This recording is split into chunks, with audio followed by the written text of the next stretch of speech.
Hello guys and welcome to my channel The Study Motivation.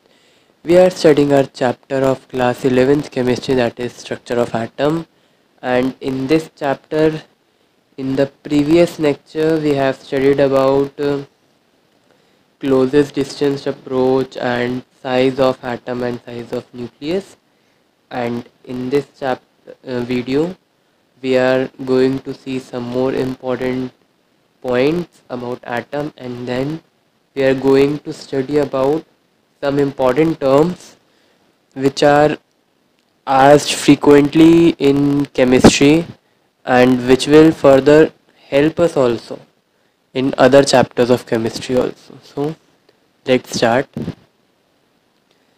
Firstly, जो volume होता है atom का वो अप्रॉक्सीमेटली 10⁻15 टाइम्स होता है न्यूक्लियस के वॉल्यूम से. तो इसके लिए जो फॉर्मूला बनता है वो बनता है R=R0 इंटू A⁻⁴, जिसमें R हमारा रेडियस ऑफ न्यूक्लियस है, R0 हमारा कांस्टेंट होता है जिसकी वैल्यू हम 1.1 इंटू 10⁻⁻13 से 1.44 इंटू 10⁻⁻13 सेंटीमीटर तक ले सकते हैं अकॉर्डिंगली. और ए हमारा मास नंबर होता है. इसमें जो रेडियस होता है न्यूक्लियस का वो प्रोपोर्शनल होता है to cube root of mass number, क्योंकि 1/3 इज क्यूब रूट ओनली ना, that's why. So now let's start about our topic of some important terms. First term is isotopes. हो सकता है आप सब ने टर्म्स इसमें से बहुत सारी आपने पढ़ी हुई भी होगी अपनी जूनियर क्लासेस में, और कुछ आपको नई भी लग सकती है. सो एक बारी हम सारी कर लेंगे ताकि सबका रिकॉल हो जाए, जिन्होंने करी हुई, जिनको नहीं करी हुई उन सबका ये टॉपिक कवर हो जाए. तो आइसोटोप्स का मतलब होता है वो एलिमेंट्स जिनका एटॉमिक नंबर सेम होता है लेकिन डिफरेंट होता है उनका mass number.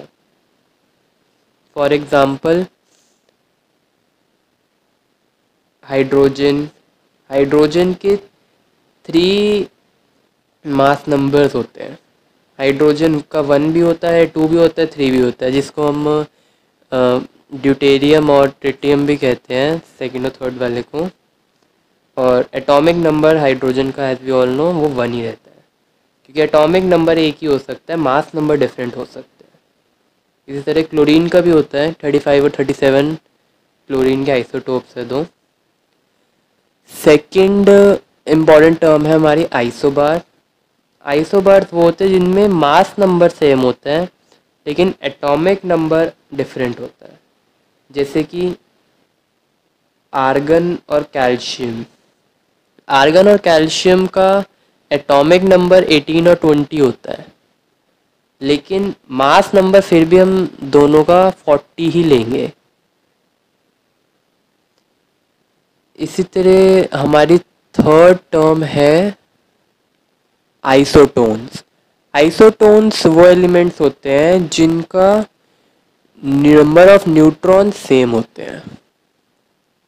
For example carbon, oxygen.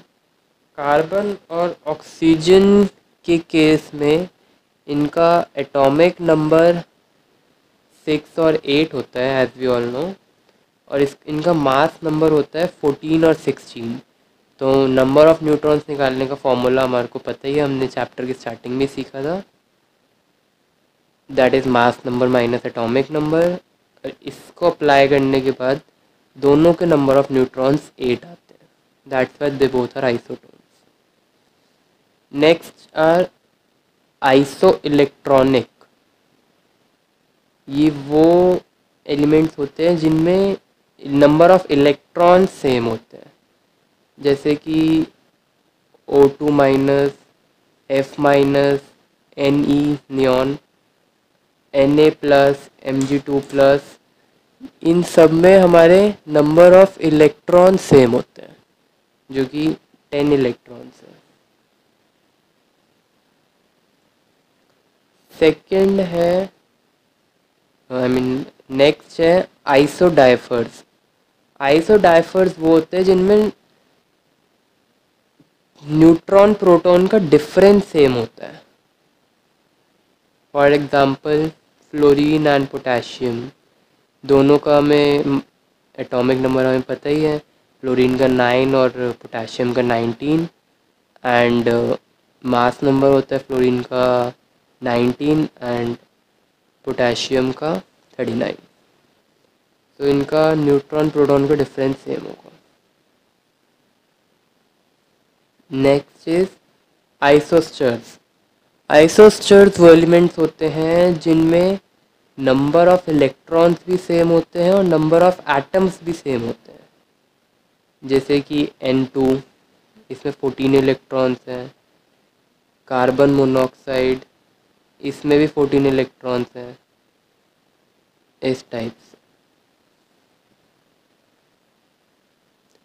सारे आइसोस्टर्स जो होते हैं वो आइसो इलेक्ट्रॉनिक होते हैं, लेकिन सारे आइसो इलेक्ट्रॉनिक आइसोस्टर्स नहीं होते। ये बहुत इंपॉर्टेंट पॉइंट है गाइस, ये कैसे भी ट्विस्ट करके एग्जामिनर आपको दे सकता है और आपको इजीली कंफ्यूज कर सकता है। सो आइसोस्टर्स सारे आइसो इलेक्ट्रॉनिक होते हैं, लेकिन आइसो इलेक्ट्रॉनिक सारे आइसोस्टर्स नहीं हो सकते।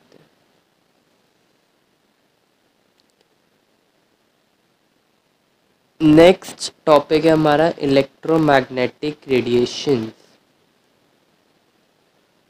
इलेक्ट्रोमैग्नेटिक रेडिएशंस में हम सबसे पहले देखते हैं कि इलेक्ट्रोमैग्नेटिक रेडिएशंस की डेफिनेशन क्या होती है, उसका मीनिंग क्या है। एमिशन और प्रोपोगेशन जो होती है एनर्जी की, वो वेव्स की फॉर्म में होती है जिनको हम रेडिएशंस कहते हैं। और ऑस्किलेटिंग इलेक्ट्रिकल और मैग्नेटिक फील्ड को हम इलेक्ट्रोमैग्नेटिक रेडिएशन कहते हैं। तो इलेक्ट्रो क्योंकि इलेक्ट्रिकल फील्ड्स भी है और मैग्नेट क्योंकि मैग्नेटिक फील्ड्स भी है, और रेडिएशन क्योंकि एनर्जी की प्रोपोगेशन और एमिशन है वेव्स की फॉर्म में। तो इन तीन टर्म्स को मिलाकर हमारा ये इलेक्ट्रोमैग्नेटिक रेडिएशन बनती है। नेक्स्ट ये है कि जो डायरेक्शन होती है प्रोपोगेशन की, प्रोपोगेशन मीन्स कि जिस लाइन में वो ट्रैवल करती है, जिस डायरेक्शन वो ट्रैवल करती है, प्रोपोगेट करती है, दैट जो डायरेक्शन होती है इलेक्ट्रिकल कंपोनेंट और मैग्नेटिक कंपोनेंट के प्रोपोगेशन की, वो परपेंडिकुलर होती है एक दूसरे से। दैट मीन्स 90 डिग्री के एंगल पर होती है हमेशा एक दूसरे से।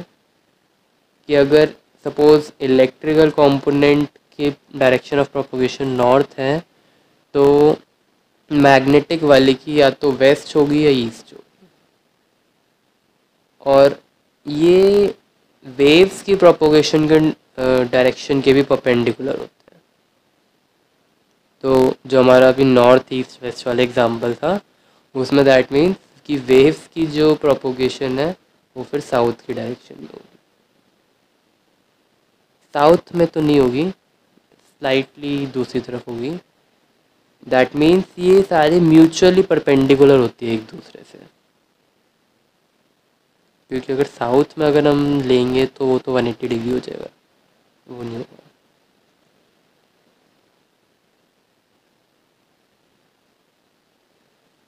नेक्स्ट पॉइंट ये है कि हमारी इलेक्ट्रोमैग्नेटिक वेव्स, हम इसको शॉर्ट फॉर्म में EMW भी कह देते हैं, इसलिए अब जहाँ भी EMW यूज़ हो आप समझ जाना वो इलेक्ट्रोमैग्नेटिक वेव्स की बात हो रही है। ये इनको कोई मीडियम नहीं चाहिए होता प्रोपोगेशन के लिए। जैसे कि मीडियम्स हमारे पास होते हैं ना, एयर वाटर, इनको ऐसा कोई मीडियम की रिक्वायरमेंट नहीं होती। ये नेक्स्ट पॉइंट बहुत इंपॉर्टेंट है guys.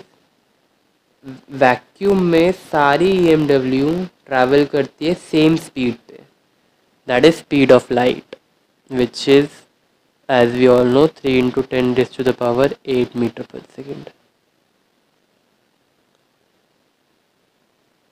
Next, let's see the definitions of some of the most used terms in this chapter. ये आगे ऑलमोस्ट हर फॉर्मूले में सारी टर्म्स यूज होंगी, ऑल्दो ये सब की हो सकता है कि आपने सबकी डेफिनेशन करी होगी अपनी स्मॉलर क्लासेस में, but let's revise all that.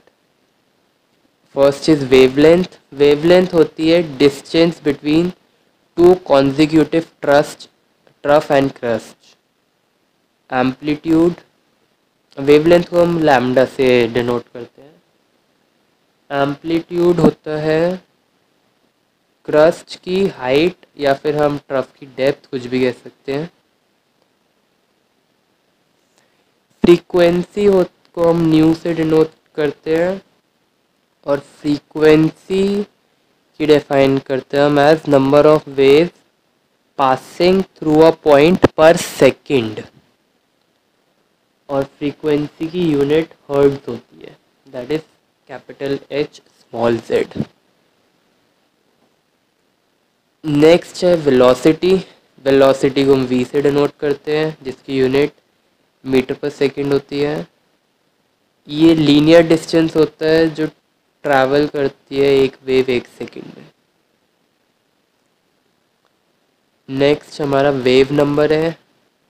Wave number आप लोगों के लिए हो सकता है नया हो. वेव नंबर को हम न्यू पे हाइफन से डिनोट करते हैं, तो इसका सिंबल होता है ये. वेव नंबर को हम डिफाइन करते हैं as number of waves present in 1 unit length, और इसको निकालने का फॉर्मूला होता है 1/λ, that is 1 wave length.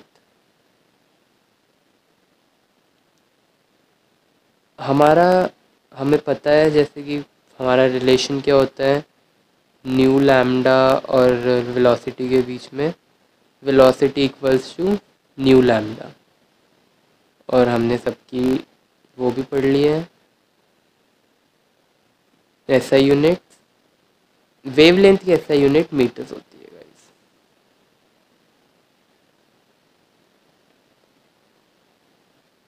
Next topic है हमारा इलेक्ट्रोमैग्नेटिक स्पेक्ट्रम. गाइस ये बहुत इंपॉर्टेंट टॉपिक है और ऑलमोस्ट हर एग्ज़ाम में इससे रिलेटेड एक ना एक क्वेश्चन आता ही आता है, चाहे वो 1 मार्कर आए, चाहे 2 मार्कर, चाहे 3 मार्कर, चाहे 5 मार्कर, लेकिन आता ज़रूर है. तो सबसे पहले तो इसका एक ऑर्डर होता है जिसमें सारी EM वेव्स को अरेंज करा जाता है. सबसे पहले ये इस ऑर्डर में होती है cosmic rays, then R rays, then X-rays, then UV rays, then visible rays, then IR, infrared rays, then our microwave, then comes our radio waves. और ये जैसे जैसे आगे बढ़ते ये इंक्रीजिंग ऑर्डर है लैम्डा का. इसमें लैम्डा हर वेव में इंक्रीज होता जा रहा है. इसको लर्न करने के लिए मैंने एक निमोनिक प्रिपेयर करा है जो मैंने अपने क्लास 11th के टाइम पे करा था. आप कोई और भी कर सकते हो, बट अगर आप चाहे तो आप ये भी यूज़ कर सकते हो. इसके लिए ये है Mrs Gamma says to Mr X you are very intelligent media reporter.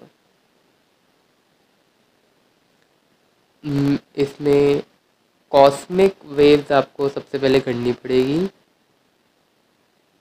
Then उसके बाद ये सारी आपको इसमें इजीली मिल जाएगी.